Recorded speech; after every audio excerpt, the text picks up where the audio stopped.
אנחנו פה בחברי מצדה. אנחנו חזרנו לארץ לא מזמן, כמו שראיתם בסרטון האחרון שהיה ביוטיוב, וחם לנו. אולי נעשה סרטון חזרה לארץ. ואם זה הסרטון חזרה לארץ, אז ברוכים הבאים, סרטון החזרה לארץ של רון ונעמה, שבו אנחנו מדברים על החיים והבעיות הקשות של לחזור לארץ, כמו לחץ, וחיסונים, וקורונה, וטמפרטורה שהיא בכלל חם פה.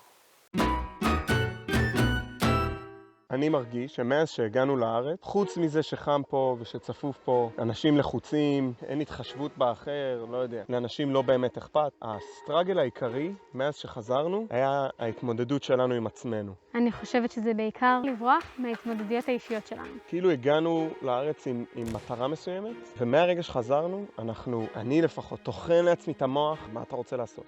מה בא לך? אתה אולי תעשה את זה, אולי תעשה את זה, אולי תעבוד ככה, אולי תעשה ככה, אולי זה, אבל בעצם אני רק רוצה לטייל, אני רק רוצה לצאת החוצה, לנשום אוויר, ושיהיה לי נעים. ומהרגע שחזרנו, לא היה לנו רגע אחד לעצור שנייה, להקל את זה, שעכשיו סיימנו תקופה אינטנסיבית של שנתיים בעולם אחר, להבין באיזו סיטואציה אנחנו נמצאים, ולהגיד... סיימנו איזשהו פרק בחיים, ועכשיו אנחנו מתחילים פרק חדש. ועל כל זה, שכאילו הגענו וכבר נכנסנו לבלגן של לוז, גם לא מפסיקים לשאול אותנו שאלות, כאילו, מה עכשיו? מה אתם רוצים לעשות? עכשיו, אני יודעת שזה מנסים כאילו לדחוף אותנו, לדחוף בצורה חיובית, וזה שאלות שהן מאוד מלחיצות, כי זה שאלות שאנחנו שואלים את עצמנו יום יום, עוד מניו זילנד. לפעמים השאלות האלה לא רק שהן לא עוזרות, הן פשוט מקפיאות. או שהן גורמות לך לתת תשובות, או לנו לתת תשובות שאנחנו לאו דווקא איתם בלב שלם. פשוט לתת תשובות כדי שיפסיקו לשאול. מרגישים שנכנסנו לאיזשהו מרדף.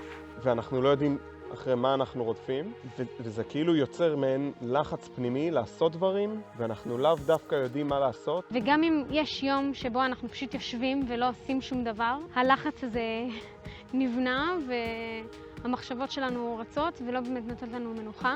מרגישה קונסטנטלי מוטרדת מדברים שאני אפילו לא יודעת ממה. אנחנו אוהבים להיות ברגע, לחיות את הרגע, לספוג כמה שיותר שהוא לא דרך הטלפון, למרות שבתקופה האחרונה אני לא אשקר, אני בורחת לשם הרבה. מה שאנחנו עושים בשביל להתמודד עם הקשיים שלנו זה לכתוב. אנחנו כותבים המון, גם את החוויות שהיו לנו בניו זילנד. וגם על מה שאנחנו מרגישים ביום יום. אחרי מסע של שנתיים, לא משנה איפה זה. שנתיים זה המון זמן והרבה דברים קורים.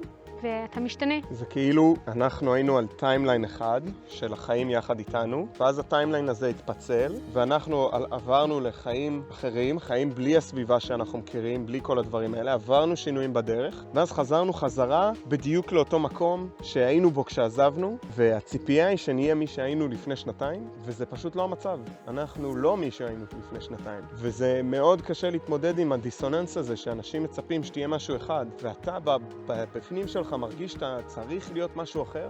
יש איזשהו פיצול פנימי שקורה, שקשה להסביר אותו במילים, אני חושבת. זהו, ומזל שאנחנו ביחד. כן. ושיש לנו אחד את השנייה. שאנחנו עוברים וחווים את הדברים האלה ביחד, ואנחנו מחזקים אחד את השנייה. נתראה בסרטון הבא. אוקיי, ביי.